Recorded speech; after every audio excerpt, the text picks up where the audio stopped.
Sri Aurobindo, the revolutionary philosopher. Aurobindo Ghosh, more popularly known as Rishi Aurobindo, was born in Calcutta on the 15th of August 1872. After completing his higher education in London, he joined the Indian Civil Service. After the declaration of the partition of Bengal in 1905 by the British Empire, he shifted to Calcutta. There, he joined the freedom struggle through non-cooperation movements and passive resistance.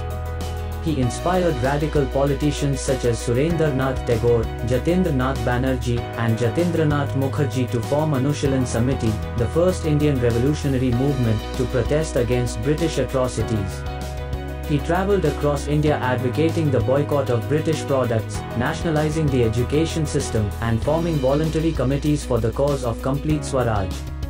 Ghosh was arrested in May 1908 on a charge of being a part of the Alipore bomb case, an incident in protest of the Bengal partition, which changed the course of the freedom movement in India. The British Empire arrested him for treason and conspiracy after he publicly advocated the idea of complete independence from British rule in the newspaper band Mataram. He studied the Vedas and Upanishads in depth and wrote his interpretations. He also translated the works of great personalities like Kalidasa and Bhartarahari into English. His aim was not only the liberation of India from British rule but also the overall spiritual upliftment of humanity. With this great goal in mind, he liberated himself from British tyranny, shifted his ground to the French colony of Pondicherry, became an admired spiritual guru in Pondicherry within years, and built the Aurobindo Ashram in 1926.